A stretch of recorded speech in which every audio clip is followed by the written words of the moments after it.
Hello दोस्तों, आज की पहली इडियम है to be up in the air. That means something that is unresolved और अनडिसाइडेड, यानी कोई भी ऐसी चीज जिसका अभी पक्का डिसीजन हुआ नहीं है और प्रोग्रेस में है। एग्जाम्पल देखते हैं। The treatment for covid is still up in the air. हम सभी जानते हैं कि वैक्सीन बहुत सारी आ गई है, लेकिन एक पक्का ट्रीटमेंट अभी भी अप इन द एयर ही है। My promotion is still in the air as the manager has not given his consent yet. मेरा प्रमोशन अभी भी पक्का नहीं हुआ है क्योंकि मैनेजर ने उसकी कंसेंट अभी तक दी नहीं है। The whole future of the project is still up in the air. इस प्रोजेक्ट का पूरा भविष्य अभी भी up in the air ही है, अभी भी पक्का नहीं है, undecided है।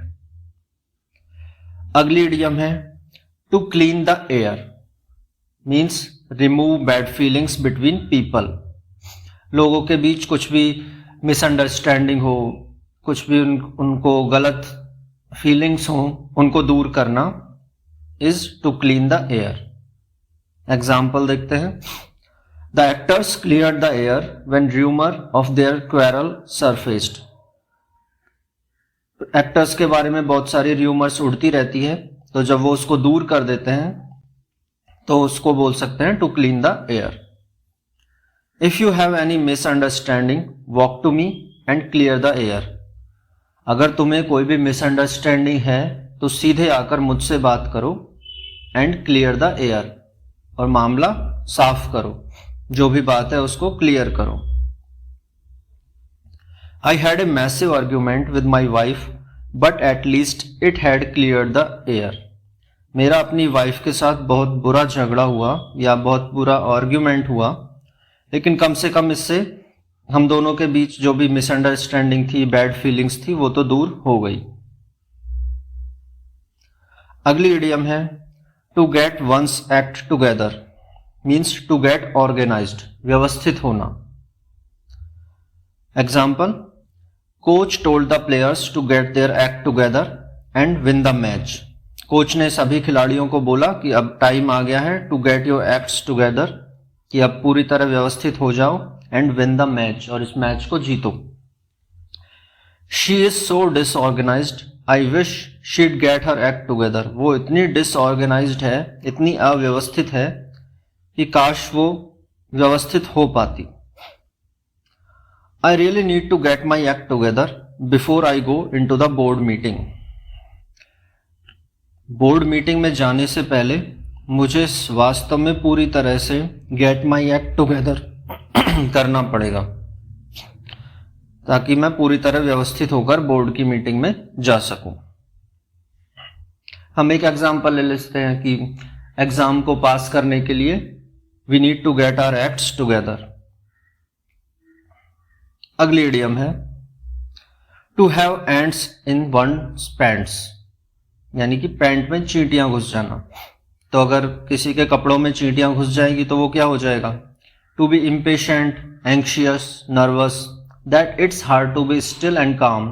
फिर वो शांत और स्थिर खड़ा रह ही नहीं सकता। तो वही इसका मीनिंग है, टू बी इम्पेशेंट, एंक्शियस और nervous. Example, whenever the inspector comes to school, I have ants in my pants.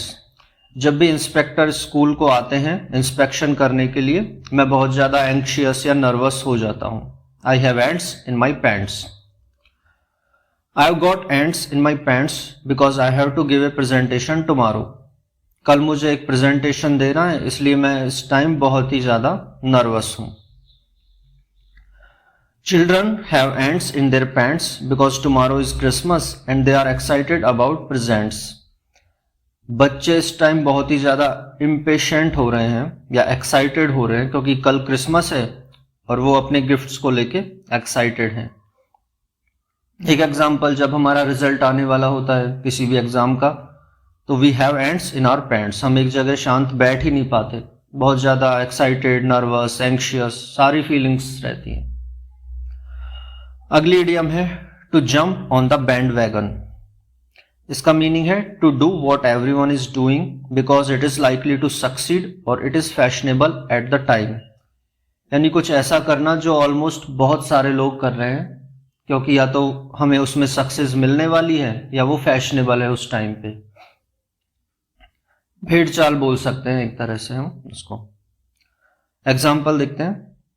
All the states jumped on the band wagon and announced lockdown.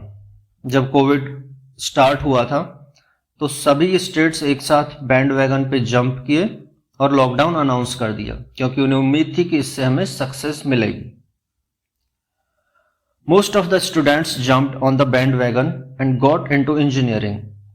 जैसे ही स्टूडेंट्स 12th की exam पास करते हैं तो ज़्यादा कुछ सोचे समझे वो एक ही साथ एक ही डायरेक्शन में चल देते हैं, jump on the band wagon, और कोई इंजीनियरिंग ले लेता है, कोई मेडिकल फील्ड में चला जाता है एक साथ।